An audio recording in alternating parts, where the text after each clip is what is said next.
Enshrouded, a game where you can spend peaceful nights in front of a fire chatting with friends about your daily adventures. A game where you can wingsuit through a dense forest. Oh, it's so cool getting both of us. A game where you can build a tower that touches the stars. Welcome to Tate's Towers. Hello, Tate. Hello. Or a tunnel that breaches the dark.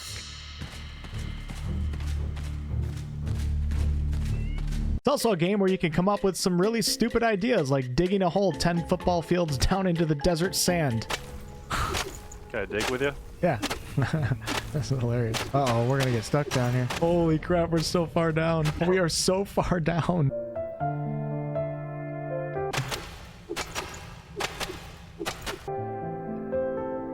Kind of funny how far down, you know, that we can keep going. Take a look up. Oh, it's just pitch black now. Now we can't see anything. We're down like 4 football fields. Oh my god, we're gonna have to go back to the top and then just just jump down the hole. I'm gonna go back up. Okay. Let me know when you're coming down. Oh no, I'm falling. You're falling right now? Yeah.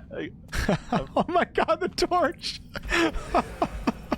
Big thank you to Keen Games for sponsoring this video and letting me do whatever the hell I wanted to do.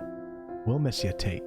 We'll miss you. So initially I was going to do this in-depth game guide overview video, and then I realized I don't know what the hell I'm talking about. So let me just tell you guys why this game is fun as hell. So Enshrouded is an up to 16 player co-op survival action RPG, and you can absolutely play solo. And it's honestly full of so many surprises. This is not just your regular old survival crafting building game. It has way more to it than that, such as story, quests, dungeons, bosses, skill trees, and more. And this is why I think many of you RPG lovers on my channel may greatly enjoy it. Now, if you're someone who likes sandbox games where the world is yours to do with as you please, Enshrouded satisfies that need, but it can also satisfy the need of players who want to have some objective and some direction in their games. You can really do whatever you want and take the game at your own pace. If you want to dilly-dally in the starting area for 30 hours just crafting and building, ain't no one gonna stop you. Or if you want to focus more on the main story and pushing the shroud back to save your lands, and the shroud is like a shadow curse, you can also do that. Or if you want to dig a hole in a desert and jump down it. You guys didn't think I was gonna jump down that hole? Oh no, it's stuck in the hole. Holy crap. I'm gonna whack at its head now. Oh, it got out. Oh shit, I'm coming down. I'm coming, Tate. Whee! Oh my god.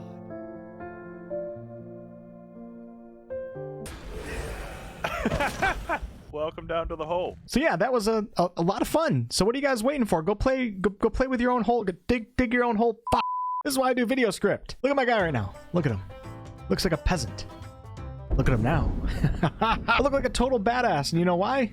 Because I soloed the dungeon, beat the crap out of this big-ass boss by myself at level 3. Okay, I admit it. I followed a YouTube guide from ESO Danny. We're going to run through this tree, going directly west here. But it was awesome. I ventured across like 3 biomes, and then I snuck into this gigantic city castle place and stealthed my way around, jacking all the chests out of that place, and I ended up with Sauron.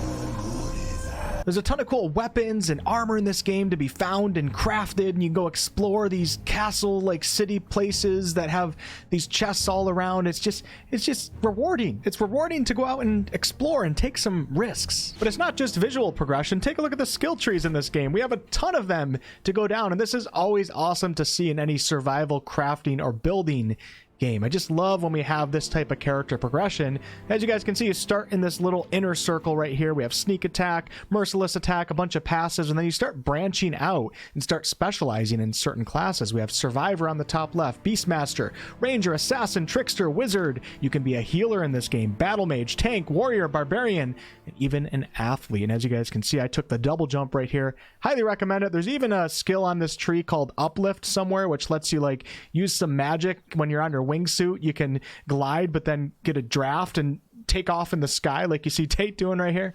Wanna be the person that you call up when you're down.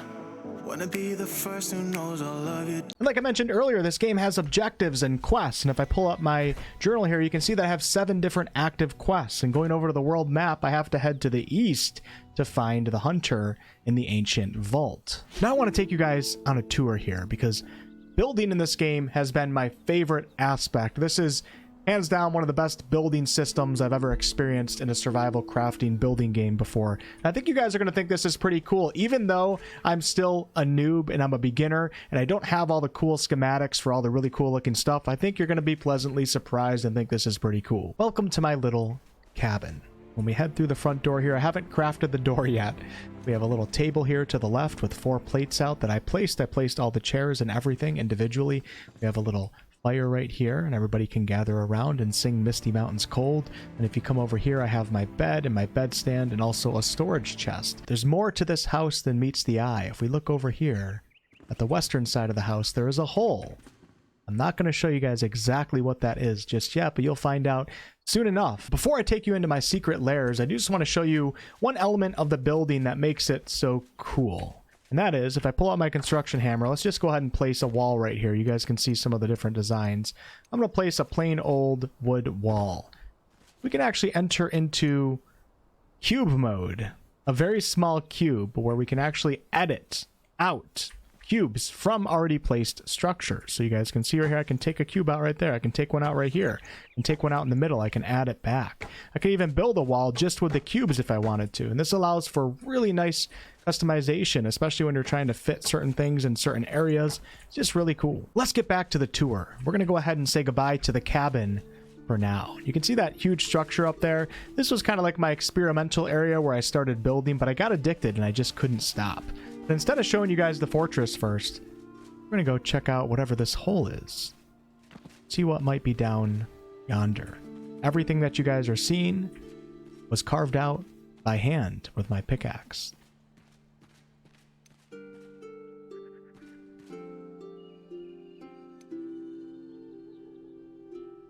Now there's more to this cavern than meets the eye. I brought Tate in here the other night, and his first idea was to check out whatever this hole might be right here.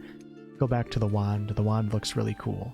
If you stay crouched, I made it so you can actually sneak in here and follow this tunnel back and back and back and back and around the corner. We have ourselves a little room right here with a bed and a candle in the wall. Let's head on back to the main cavern. Let's see if you guys can find the other secret in here.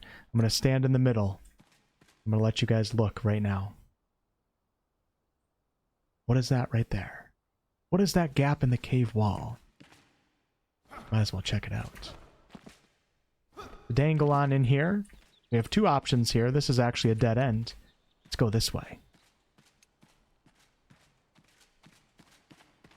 We have a little bit of a secret lair, a secret meeting area with a hole that you don't want to get stuck in. But if we go this way, follow the tunnel, going to bring us back into the cabin. Now, obviously, that wasn't like an impressive build. Things still need to be refined. I need to get the schematics for furniture. I need to smooth things out. You can see I have my scaffolding right here when I was building the wall. But I think it's really cool what you can do in this game. The freedom that they give you to build, and especially to dig. Let me pull out my pickaxe and just let you guys see you can dig anywhere that you want. Just go straight down into the ground. All right, I want to show you guys the fortress really quickly. It seems like it's sunset right now. It should be quite pretty. Like I said, this was an experimental structure. Nothing crazy going on here. I have my blacksmith, the smelter, some storage chests, the workbench. Obviously, there's a ton of crafting stations in this game. Let's head on upstairs. I'm actually going to place a torch on the wall right here. Nice. And we'll head to the roof. We have a little meeting area, and then on the top right here, I don't really know what I was doing. It's kind of like fortress defense. Look how pretty this game is at nighttime. I have the shroud right here, the cursed lands, getting pretty close to my house, but I think I'm going to be okay. All right, let's go get a tour of Tate's tower. Hello, Tate. Hello. Why don't you take us on a little tour? This is the Abbey. What do we got over here? The crafting room? Yeah, this is the crafting room. They I also like your double windows. as storages. Thank you. This is the cozy living room with my craft station, my bed. This is where you sleep? Fireplace. Yep, this is where I sleep. You mind if I take a look upstairs? Sure. So Okay. the initial idea I had was each floor was going to be a different crafting station. Are these your friends right here? Yeah, it's the blacksmith and the farmer. Okay. They're quest givers and also help craft things. Got a nice view here. Yeah, I kept the north side wall open to allow more sunlight, and also is like a jumping off point. And if you like jumping straight into the shadow at any point, you can just go just right, straight in there. Oh, look at that. Oh my god, it never ends. Did you build to the max height? No. You got a wonderful tower here. Prime real estate. Thanks. Appreciate the tour, Tate. I'm gonna go. I'm gonna go to my home. Let's go.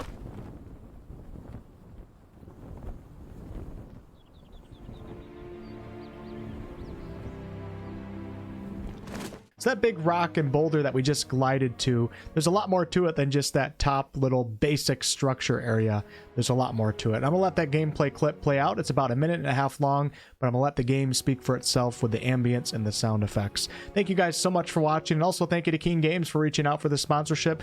Really enjoying this game, and this was just so much fun to do. Catch you all in the next one.